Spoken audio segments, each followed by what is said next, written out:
My name is Geneviève Farel, and I'm the Director of Communications for Gameloft Montreal. As we have people from all over the world, allow me to quickly introduce you to our studio. Indeed, Gameloft is a major video game developer and publisher established since 2000. And as you probably guessed, last year was our 20th anniversary, and it was not a great year to celebrate. In Canada alone, we have over 500 people not only developing cross-platform games, but also supporting all Gameloft games, as we're very fortunate to have our full audio team, which creates sound, narration, and music, our localization team, which translates every game into over 15 languages, and the ISOPS teams, which is our online services, security, and infrastructure team. And let me tell you, in these days, they are more important than ever. By the way, our localization team, which I thank in advance, will translate and subtitle this talk in French, so it should be available on Pixel's website in a couple of weeks. Today, we are proud to host our second diversity and inclusion talk in partnership with Pixels. And before I let Rebecca introduce Pixel and Honey Rosenbloom, I want to take this opportunity to thank Pixel for all the wonderful work they're doing. It has been a great pleasure collaborating with them. And if you haven't seen what they're doing, I highly recommend that you take a moment to see their amazing work to building a more diverse and inclusive gaming community. In a moment, you will have the chance to meet Honey. And when we first spoken to Honey, my colleagues and I felt so inspired by their energy and their uplifting way of talking about creating authentic and diverse characters. So I'm sure and I'm certain you will be as inspired as we were. A quick word in terms of logistic detail, we will have time for question at the end. And feel free to use the Q&A section tool. You'll see it at the bottom of your screen instead of the chat section. So it's going to be easier for us to follow the question, and well, you can chat and comment during the presentation. So now please welcome Rebecca, who's going to say a few words about Pixel. And after that, let's hear Honey. Hi, everybody. As Geneviève mentioned, my name is Rebecca, and I'm the co-founder and director of Pixels. For anyone not familiar with Pixels, we organize a variety of activities from a fund for people of color to a GDC scholarship, mid-career support, and workshops just like this one. Our goals as a community organization is to uplift and empower game developers, especially those who are underrepresented. Today, I'd like to especially welcome Honey of Friendship Garden and their talk on inclusive character design. The characters in our games are who our players connect, embody, and the lens by which they experience the worlds we design. Yet, still in 2021, games are stumbling when it comes to meaningful representation of characters from diverse backgrounds, different experiences, appearances, and communities. And we can do better. We owe it to our players and ourselves to do better. And the very first step to bettering how we approach character design is coming to talks like this with open minds and hearts. So without further ado, I'd like to pass the mic to Honey so we can get started. Thank you so much, Geneviève and Rebecca, for those wonderful intros. I am incredibly excited to be here and presenting to you all today. I hope that this talk will give you things to think about and hopefully change the way that you think around character design. So what are we actually doing here? I expect you think that we're going to talk about inclusive character design. I mean, that's what's on the slide, right? But I don't really know what that means to you. So before we start, if you could just take a minute and write down a note. Honey, we see your notes. Let me stop sharing then and present something else.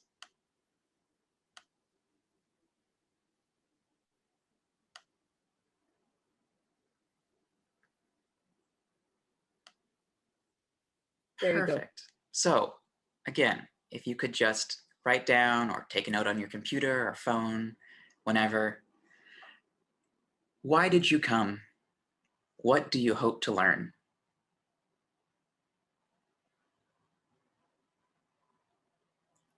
Great. Now hold on to that for later. So who am I? Who is this jerk making you do all this writing in the middle of the day, huh? I'm Honey. I'm Honey Rosenbloom, and that's my dog Chong. Tersely, I'm a tool-toting, trailer-towing transgender Texan technologist. I use they, them pronouns, and I have experienced the privileges of being white on unceded Wichita territory at the turn of the 21st century. I have also experienced the intergenerational traumas from the discrimination and genocide visited upon my Jewish ancestors, made manifest in my body through the genetic disorder of Crohn's. I'm a proud member of Alphabet Workers United, and I work at Google as a diversity, equity, and inclusion analyst. But in this space, my views are unaffiliated with those organizations. I'm a queer cyborg mystic, and I am also executive director of Friendship Garden Game Developers, which is the organization that I come here today on behalf of. We're a group hoping to normalize and increase the inclusion of different developers, especially from historically marginalized backgrounds in the games industry. We want to provide funding, promotion, and resources to these developers so that their games can get out there, be connected to players, and hopefully we can normalize narratives and people that have often been decentered, silenced, or ignored in our industry. We run events such as mega booths, lounge spaces, pop-up arcades, and showcases. We've been able to work with and meet amazing developers making games that are super close to their heart, often in limited time with limited resources. We've been able to bring players to these events and expose them to games that they wouldn't have seen or played otherwise. And we've heard from a lot of our guests that sometimes playing the games at these showcases is the first time they've felt connected to a game or seen themselves in this presentation or in this medium, which is kind of sad and frustrating, but it's not terribly unexpected. It's a big problem that a lot of players face, that they aren't able to fully see themselves in the games that they're playing, which limits the ability for play. And play is such an integral part of life. It promotes pro-social behaviors, problem solving, it increases the exploration of self, it allows people to have fun and de-stress. And for video games to not be inclusive, that means that we're creating a barrier to play for so many different people, and what's becoming one of the most ubiquitous and easily accessible avenues for this play. So hopefully I can come and we can all come together to try and make more inclusive play and games. So I'm sure you want answers. How do we fix this? Unfortunately, I have very few answers. There's not a lot of answers in this space, but what there are some questions. I can give you some hard guidelines: hire sensitivity readers, do your research, QA, and pay your sensitivity researchers and QA, because it's a labor, emotional, and is time consuming. But for the most part, I have questions that you can arm yourself with to ask on your journey of development. These are sort of the big three. Who is seen, who is welcome, and who is anyone? How do we define identity? So at the end, we're also going to practice a bit of an exercise around how to ask questions and be curious and listen, which are some of the key skills in doing inclusion work. It's understanding that we all come from different backgrounds, have different life experiences, and no truth is universal. It's our job to listen and to get better every time. So, who is seen? A lot of players physically aren't seen in games, which is a big problem. If you want to feel welcome and a part of an experience, it's really useful to see people that at least look like you. One really great I've used throughout games is to have a character creator where the player can design and develop their, which is great. Unfortunately, a lot of these character creators aren't inclusive. There has yet to actually be a perfect character creator. There are a lot of good examples and good pieces out there, but nothing that really hits all the marks. These next questions I'm going to arm you with will also be important when designing other characters. But in the context of a character creator, it's very easy to see where they fall short and where traditional answers to these questions have fallen short. What is the default? The first thing the player sees when they open the screen or open the character creator. Who is it that they see? This can immediately signal whether or not this game is for them, or if the devs were expecting them to be a player. It can signal if this is a safe space for them or not. Because if you open your character creator and immediately have to start designing away from the default, it can send signals that this really is not your space. And let's face it, there are a lot of examples out there which have a striking and unified default. So many games out there, the stock character, the first thing you see when you're designing your experience is a masculine presenting white person. And so you immediately have to start making changes. A good way to solve this is present the player with a randomized model at start, or have your designers create a diverse set of characters that the creator randomly selects from to pull at start, just so that you don't have the same model being presented over and over as the default, who the player is supposed to be or thought of. What bodies can the player have? We all have different bodies: heights, weights, busts, arm thicknesses, finger lengths, nostril widths, forehead size, gut distensions, anything. What are we letting the player have and look like? And what are you restricting? The Sims 4 has an incredibly detailed body and facial system. You can drag and pull the shape of your eyes and nose and dozens of different parts of your sim. It does this through applying morphs onto a base model and allowing you to change the sort of way between them, allowing and switching between multiple base models to allow drastically different body shapes without having any issues of clipping or bad animations. So if you want to make Christopher Wallace and you don't want to be stuck with the nose of some European or Asian descended folks, which often character creators have that mistake of making, you don't have to be. You can mold and shape your face exactly how you want it. However, even with all these choices, The Sims 4 does make some mistakes that you should be careful to avoid. When doing gender, they clearly hit a snag, which is frustrating since there is so much effort in this. They've allowed for masculine and feminine choices, which is far better than male or female. But again, even though you can choose the pregnancy options, the clothing options, the body options, facial hair is restricted to males and full breasts are restricted to females. So what about me, someone that feels full and has both? Are there not options for us to be presented? Are there not options for transgender people to feel included in this game? A better way to think about this is ditch the binary entirely. Have multiple body types and allow all options for all types. Just make sure your bodies are representative and there's a plethora that work with the animations you have. There's been a large historic bias for games to have women with curvy and thin frames and then big old chunkster boys, and that's really not reality. If for some reason you do need gender options, for say you have a romance between two ladies and it really wouldn't work as a guy and a girl, then think about gender presentation, gender identity, and sex as the three different and non-binary categories that they are.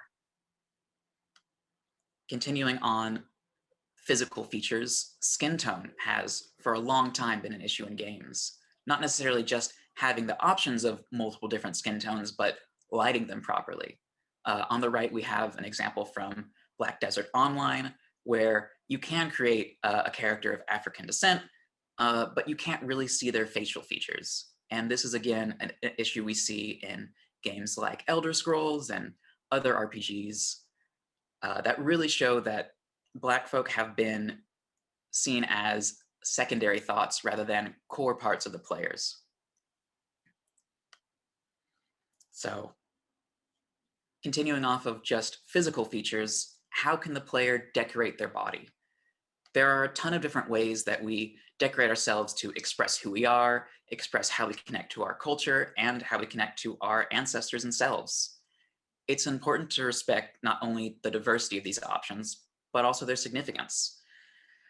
Having items that have these cultural significance as costumes does them a disservice. It doesn't mean that you can't have them in your game, but if you are, think about the intention. Is this an appropriate environment? Is this an appropriate character to have these markings? For example, tattoos. We have so many different tattoos that are purely artistic and aesthetic, things that we use to decorate our body or show parts of ourselves. And we also have tattoos that do the same, but allow us to connect deeply to our ancestors. You see on the right a picture of a female presenting person wearing Unagit's facial tattoos, which are traditional tattoos from her tribe. I don't know the origin or the proper place for these, so putting them in my game wouldn't be appropriate. You really have to think about what options you're allowing your players and making sure that none of those options are disrespectful of their original context. Similarly, of hair. Hair can be a massive expression of self and also, again, connect us to who we are at our roots.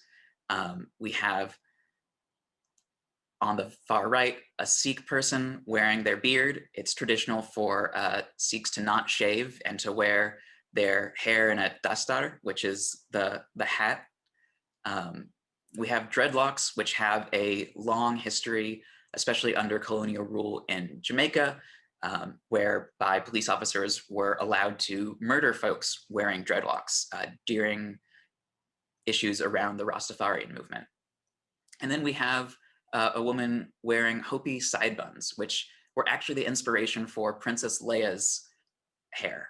A really good example of cultural appropriation, because for all I know, Leia was not being relegated to a distant planet with low resources. She was, in fact, a princess. Another talk on hair is a good way to make sure that you have a representative sample of hair, which is, again, another issue in so many character creators. There is a really good article in 2015 about the trouble of portraying Blackness in video games that talks about how a lot of times Black hair has only a few options, and they are heavily leaning on stereotypes, exaggerated afros, incredibly long dreadlocks, and nothing really else.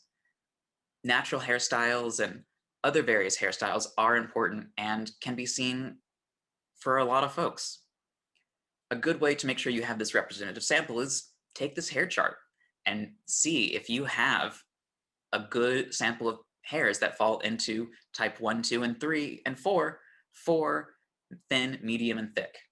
These are the hairs people have, so these are the hairs that should be in your game. Again, with body markings, hair, there's also clothing, which are ways that we can express ourselves.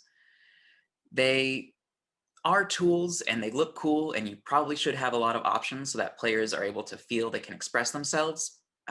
But there are also items that, again, verge on costumes. If you have an Inu hunting jacket or a talit in your game, think about really where it's taking place. If your game is at Shul during the high holidays and you're solving a mystery, go ahead and throw in an array of talits. That would only be appropriate. But if you want someone to be able to represent their Jewish ancestry in your game, a more respectful way might be making a fun shirt with a good Hebrew saying on it, or Star of David earrings. Always about really the intention.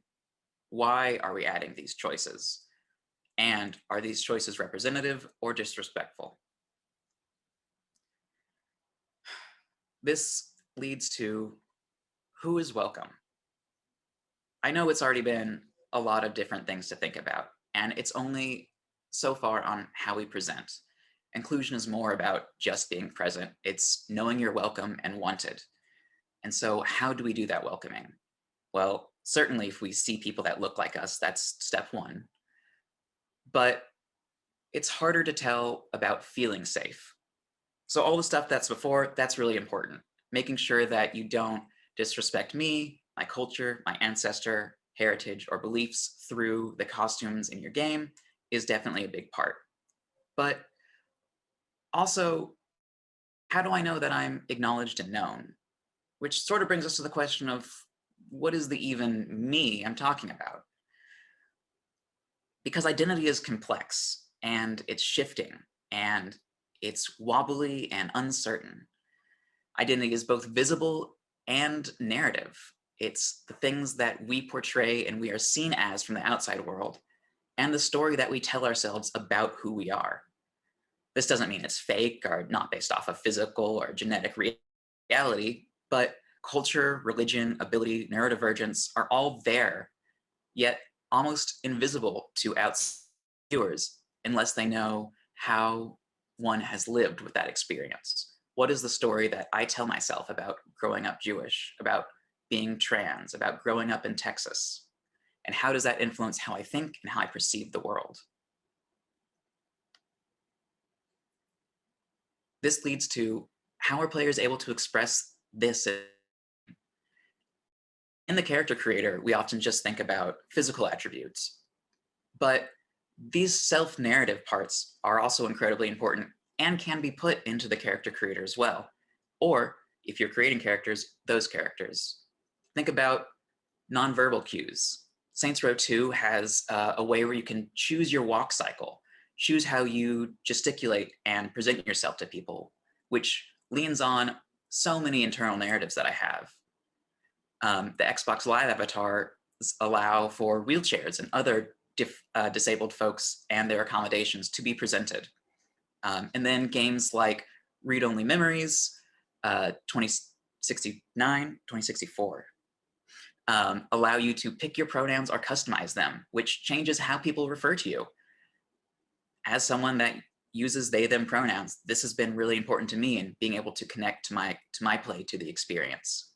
So all these different ways of how I express, how I'm received, how other people treat me, how other people see me and react to my are part of the character and character development process. Okay, I know that's a lot, but ensuring that your players feel welcomed into a game is important. It's not only just so everyone has access to play, but also for the game to be played and received well. Player communities that feel included and engaged are often much more willing to recommend a game to their friends, post about it, or give it some credibility boosts. And allowing them to make themselves and be themselves in your game is incredibly important on the road to that journey, because it's all just a journey. There is no end. We will never be perfect. We will only get better as we continue to listen and ask ourselves these hard questions.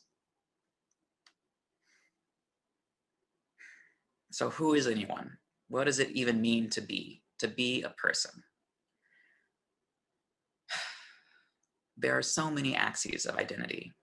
We already talked about the physical and the self-narrative, and these really go into who we are. So if you are allowing the player to create a character, we've talked about so many things that can go into that. And those are good things to hold in mind as we go to this next section about having your own characters in games or designed characters in games.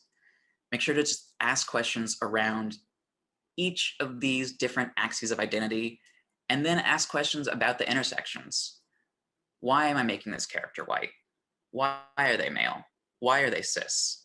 Why are they white, cis, and male? How does that affect their ability to interact with other characters in the game? How does that affect other characters interacting with them? Where do I see other characters like this in the game? Do I get to interact with them? And the modes that we interact with characters in games is usually one of these 4 buckets. We either have enemies, we either have allies, rewards, or utilities. The enemies are the people that are trying to stop or oppose the player. The allies are the people that are helping us. The reward or goal is the thing or person the player is going after. And Princess Peach is the canonical and problematic example. And then utility, shopkeepers, quest givers, upgrade makers, those folk. If it's not the player, usually you designed characters to fit into one of these 4 buckets. And so you should really examine the axes of identity and how they intersect with these. For enemies, definitely avoid making them the only POC characters. There are so many examples of games where the only time you will see people of color is when they are trying to stop you or hurt you, which is a big problem because this isn't reality in any way. And ask, again, why are these characters trying to stop the player? Rarely anybody does something because they think it's bad. Usually people have a justification for why they take such actions. How do I get to know that in my enemies to make them more of just a person than a character, a stand-in, attacked, or otherwise handled? And if you do have characters that are enemies, where do I see them and characters like them other places in the game? How can I get to know that not all the people like this are bad or frightening?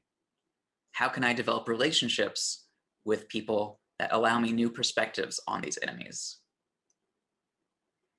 And often allowing me insight into this as a player deepens the experience and deepens the character. For allies, why are they helping? This seems like a really good place to put in characters that are often represented to show them being powerful or helpful, but this is also a bit of a tricky space because there are historical examples of these stereotypes. The magic Negro, the the noble savage, they are characters and stereotypes that exist only to serve the main character, usually white, and their helpfulness is pretty much their whole character. This reduces characters, especially people of color and people with of color in representation, to be merely objects or utility functions. How can we make them more of characters? And again, this goes back to hiring consultants, doing the research. We don't want these characters' sole existence to be helping the main player or giving their effort towards that. Why are they helping? Who are they outside of this? Teachers and companions are a lot of times in this role, and they also exist separately from this role. How do I as a player get to interact with them outside of that? And how does each piece of their identity inform how they interact with me as a player? Are they frustrated because I keep rushing off to new quests and they need time to rest? Are they excited and pressuring me to go on this adventure because they want to take some pictures of really cool plants for their scrapbook?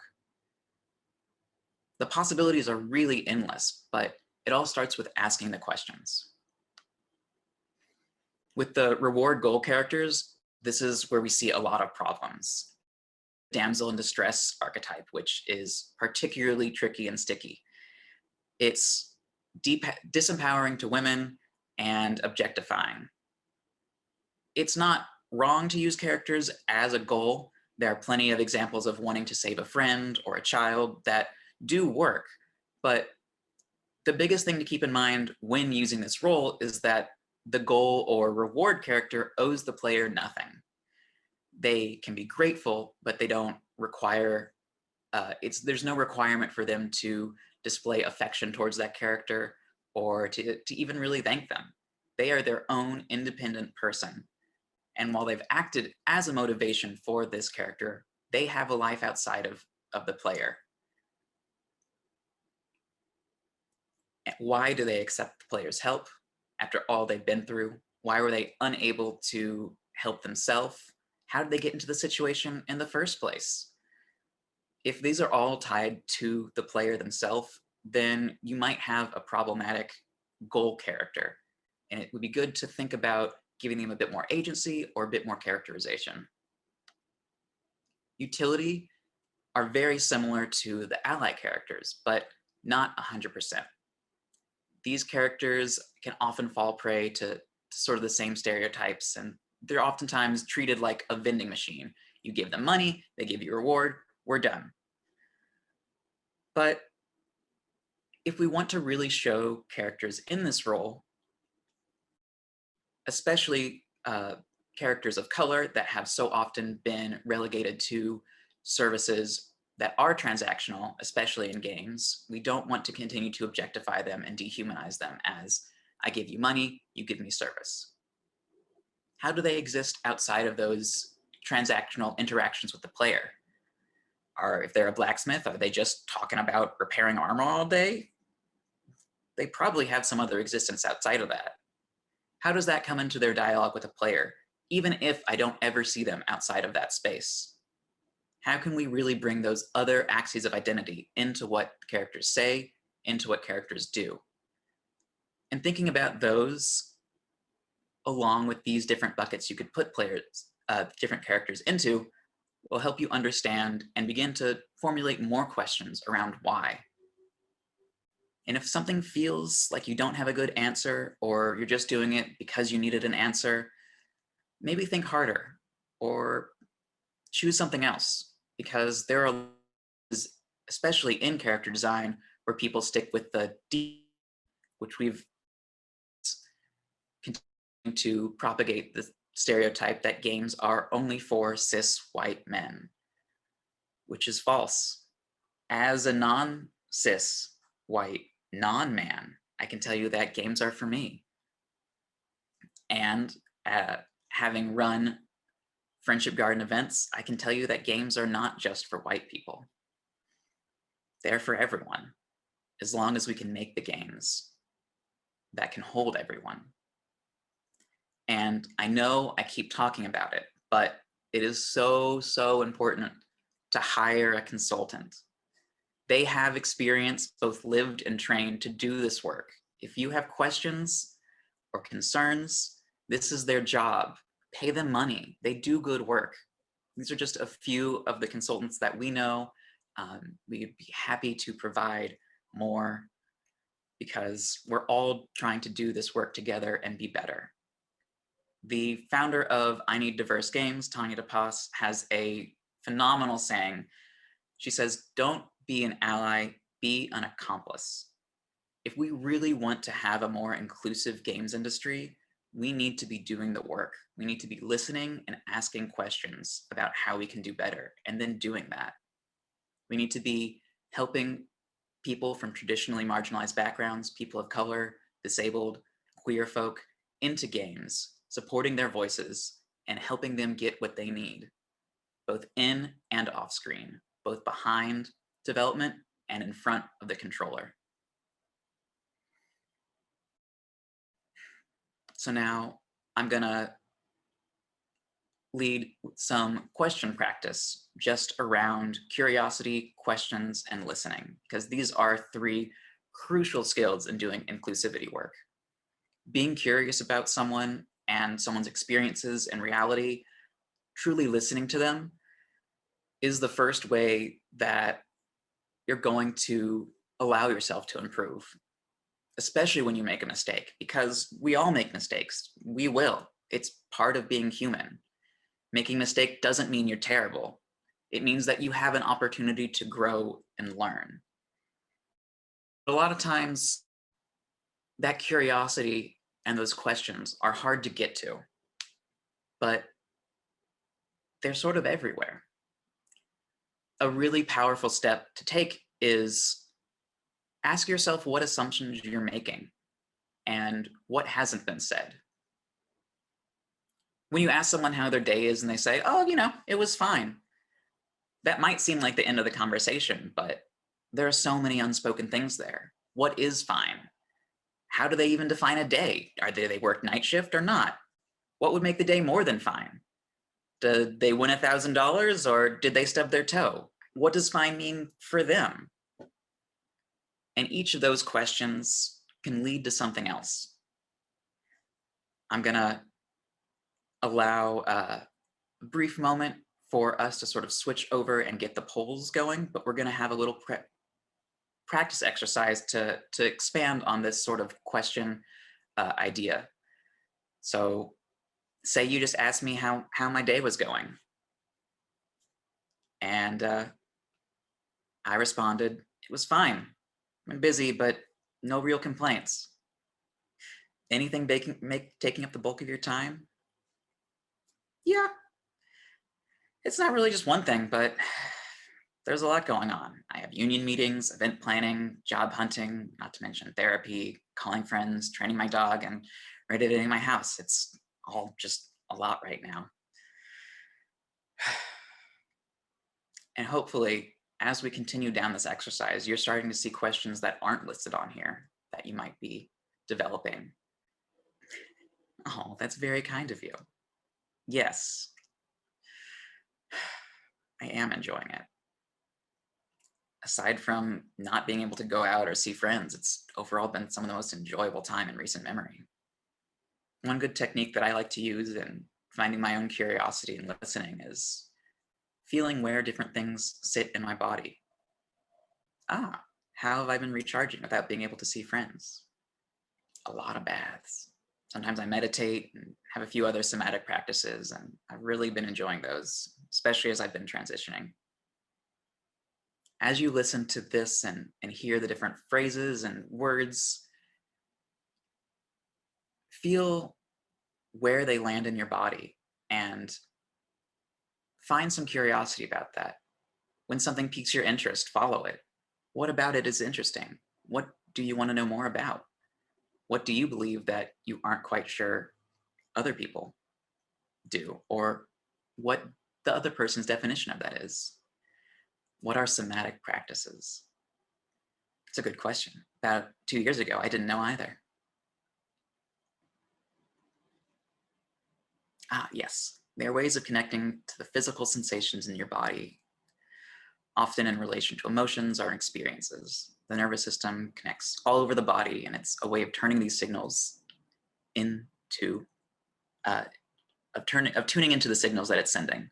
It's sort of what I was talking about. When you hear something or feel something, allowing that to guide you, because this nervous system extends throughout our body, and oftentimes we think that the mind takes precedence, that the mind tells our body how to feel. But there are a lot of times where the body's telling the mind, and not just with pain or discomfort, but also with emotions. Our lived experience is held within our body, and it allows us to both hold and experience those emotions. So hopefully this has allowed you to get some new ideas on how you can listen and be curious and be present, so that when you do get into conversations around equity and inclusion, or with someone that has a different identity than yours, you can come away with a new perspective on reality, learning things that your experience hasn't ever held before. And that's how we get further in inclusion, by holding new ideas and thoughts, by playing together and listening, so that we can get better every time, and we can hold each other closer with more love every time. Thank you for paying attention.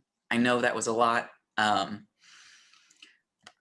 think now we have some time for questions. You can always email me at rosenbloom@friendshipgardengames.com. Follow us on Twitter at friendshipgarden. There is also a feedback link that you are encouraged to fill out. Now, I guess we're going to go to some questions. Yeah, and we have about 13 questions. But first of all, thank you so much, honey. It was really inspiring. Yeah. So I'll go with you with a question. Maybe you can read it. You read it better in English than I. And we can start with the one with Catherine Prou. Can you see the question? Yes. Perfect.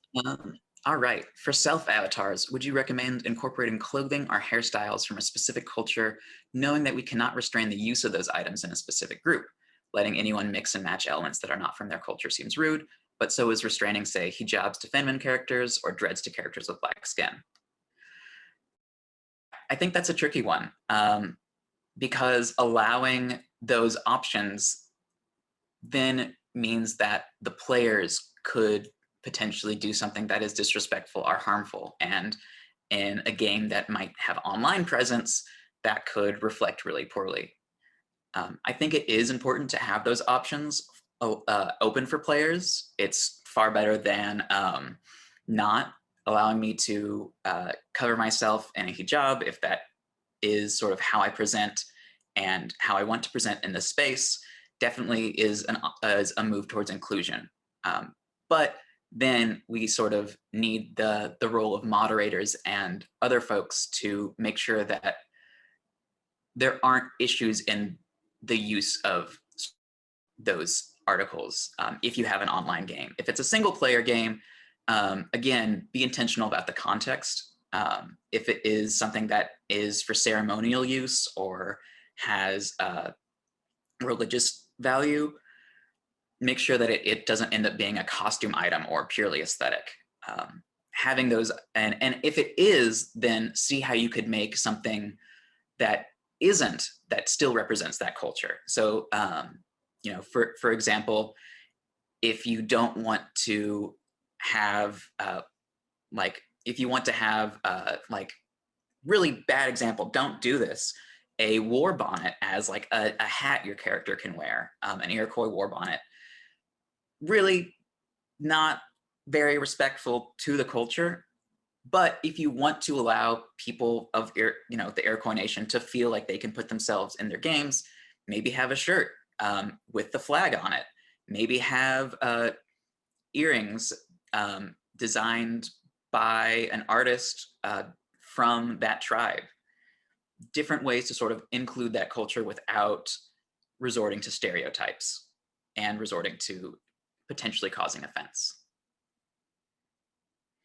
How do you balance the desire to be inclusive in a game setting where religious iconography would be expected, but there is legitimate fear for those who do not belong to that religion will use these articles to be offensive and offend others? Interesting. I'm not quite sure I understand the full question. So I'm gonna say, I understand that you're saying there's a game setting that has religious iconography, but for the people that don't belong to that religion, these articles could be seen as offensive. Either that or the people in the game might be offensive towards those objects. And again, I think that this comes down to, for the latter at least, it comes down to sort of moderation. Like if you have a bunch of people that are spray painting swastikas on your temple model and environment, and posting those videos online, make sure you have someone taking those down and flagging them, because that's really not going to help your game. That's really hopefully not what you were going for. If you are really mad at you, if it's the former and these religious icons are oftentimes seen as fearful or potentially threatening to a group of people, trying to make sure that their character feels safe and really allowing that sort of separation between game and reality to be present. That, yeah, this is a real temple of Asatru worshippers that you're going to, but this is still just a game.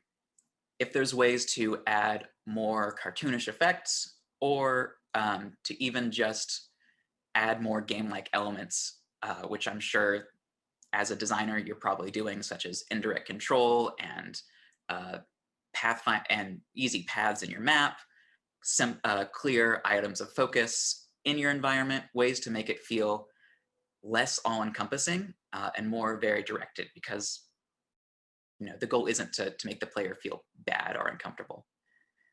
One question I have is how to translate inclusivity through anthropomorphic characters who might have less human traits depending on what species they are. having the player be able to suspend their disbelief and able to relate to those characters despite morphological differences without necessarily building a species to a real world ethnicity or falling into hurtful stereotypes. I think this really goes back to the point of there are other ways that we represent identity outside of our physical selves. They're how we gesticulate, the language we use, how people refer to us, how people in our community refer to us, how people outside of our community refer to us, how people physically react to us in a space. There's a story that I always tell from high school where I went to a Valentine's Day event with one of my friends, and I'm this 5'3" masculine presenting thin little white person, and he is a 6'4" 260-pound African American man, and people react totally different to us when we enter rooms, either alone or together. We get totally different responses, and especially being there during a Valentine's Day event, people made a lot of assumptions and reacted to us in various ways. And so it was interesting as almost an experiment to see how people reacted to us in that space. And that's a place that you can sort of build into characters, and especially less human characters. Slang is a great way. There's an incredible game called Four Horsemen, where you play of characters from different cultures. And there's like a back end part of it that's the profanity engine. It changes how you swear and how you express discomfort based on the culture that you are choosing to be from, because that's different across cultures. We have different words, we have different phrases, we have different idioms. So those are all other ways that we can build character, especially that narrative identity, into our characters. Ooh, I scrolled too fast. We are wanting to include a non-binary character in a project with 4 other cisgender characters. Any common pitfalls we can be especially mindful of avoiding? I think the biggest pitfall is don't make them the non-binary character. Don't make that their whole identity. No one part of anyone's identity is their whole self. Yes, like I'm definitely a non-binary person, and that affects how I go through the world and how I experience things. I'm also a Texan and I love a good steak. I'm also a technologist, and I love making scripts in Python to make my life easier. There are so many different aspects to a character. So make sure that you definitely don't focus on their non-binariness as their only character aspect. Definitely have it inform how they interact with other characters, how other characters react to them. But yeah, again, don't make it just their whole being. And if you want to talk more about it, you can also email me, and I can get you hooked into people that might have some advice that's specific to that case. How do you fight the status quo in big video game studios? As in, we've been doing these games, genres, stories forever. We have solid proof these of concept, these cis white male people representations work better. I think that's really hard. I think that the best way is to stand by wanting change, to say, okay, I hear that, you're saying that these proof of concepts, these character models have worked. We would like to try something else. There is data showing that some of the biggest growing demographics for games are Black and Latinx teenagers. There's an argument to be made there that there should be better representation of those types of folks in games if they are going to be the next game players. And there's really not good representation of them yet. There's a financial argument to be made that games with good representation have not, across the board better sales, but have the potential for better sales, and have the potential to really boost NPR, which again can be really helpful for marketing. But at the end of the day, it's gonna really come down to sticking by your guns and building allyships and pushing hard against what the status quo is, because I mean, there's a reason it's a status quo, and there's a reason that our system continues the way it is, because it doesn't want to change, and it's up to us to be the ones to push for that change. Even with consultants, are there reasons to decide your studio is not the right one to make a game about a certain topic or featuring a certain peoples? If you don't think you can do it well, don't think you can do it justice, if there is concern in your mind, I think that it's appropriate to say, we don't want to make this game. That doesn't excuse you from pushing for inclusion in other ways. There are so many axes of identity that you could have. Ability is one that, you know, I haven't seen a bunch of in games, especially not done right. There aren't a whole lot of disabled people in games being heroes, and really having that disability be a part of their life. Sometimes it gets turned into a super limb, which is definitely I've had, but are there stories where I can be the hero without needing to fix my disability? Another one is sexuality. I think that games have had a long history of creating characters, especially asexual characters, as others, aliens, robots, monsters, and making transgender characters and gay characters villains. This isn't the truth, real. So how can we stories around hold these identities that, again, it's their whole identity, but it informs how they show up and how they interact in a space. If you think that you aren't the right people to be making a story about a group of Kurds trying to find a new homeland after being kicked out, okay, that's fair. It might not be you, but what aspects of that can you tell? What parts of that identity can you actually bring to your games? Do you think there's merit in a standard within game that the right questions are being asked to ensure we're thinking of a broader audience? Again, with customization, there would be a standard list which leads in change to content that would ask that they're considering enough options.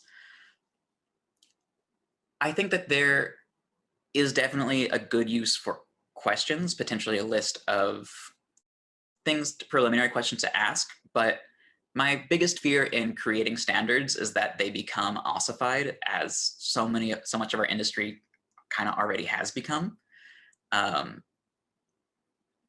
Having a list of questions and getting people to really think about their characters could be useful. I definitely think that having a standard list of questions to ask would be good as a starting point, but definitely would not be able to be sufficient for the whole conversation. We really need to be thinking about each case as its own individual case, just like each person is their own individual person. There is no one template that fits everything or one person that fits all questions. It's really about figuring out if this is the right set of characteristics for this story, for this character. And definitely starting with a list. I would not be opposed to starting with a list of questions. What else? Oh, we're almost at time. You have a question a bit on the top that from Stefu. It's just because it was voted a couple of times more, so it became on the top of the list. I realize that many of the people who attend these talks already are aware, and it just got bumped somewhere.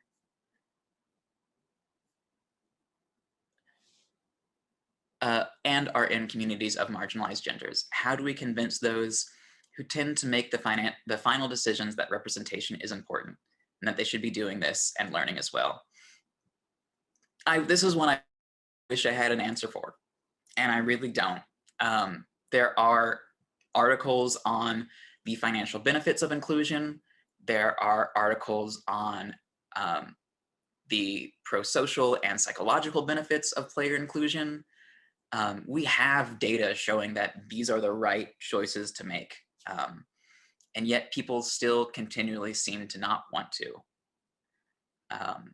If they've never seen these articles, that's a great place to direct them. Kai Play usually publishes something around this. There are a few other resources that we have that I can definitely share out later. But ultimately, it's about making that connection, which sucks because usually people from marginalized backgrounds that are trying to do this work, that are pushing for it, already are struggling to be in the industry or to even survive under a system that so much wants to devalue and dehumanize their life. So it's a lot of effort, and it really takes making alliances and listening and being vulnerable and open, which is scary and not often really an option or available.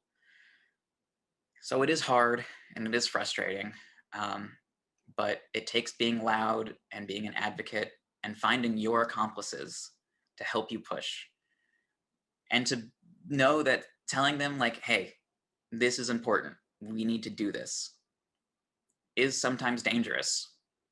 But if we don't do it, it's not going to change, which is another, finding good advocates is so important, and being good advocates is so important, because sometimes it's nice when someone with a bit more social capital or a bit more of a social shield can be the one saying, actually, yeah, I think they're right. Maybe we should make this change. That's why I'm so excited to be here, and I'm so excited for Pixels to exist, because as organizations and together, we're much stronger than an individual saying this.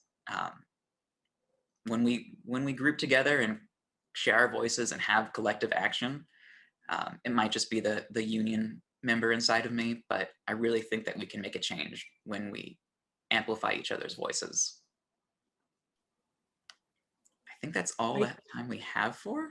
Yeah, and I think it just concludes this marvelously. So yeah, I want to be mindful of your time and others people's time, since we're almost over the hour. But of course, I want to thank you on behalf of everyone's there, and you'll see I can send you the chat. People keep thanking you and saying how brilliant it was and eyes opening. So I think you were able to achieve what you came for. Oh. And yeah, thank you so much. And I don't know, Rebecca, if you wanted to say something before we end this call. I just want to thank everybody for coming. And Honey, your presentation was amazing. I love your speaking style.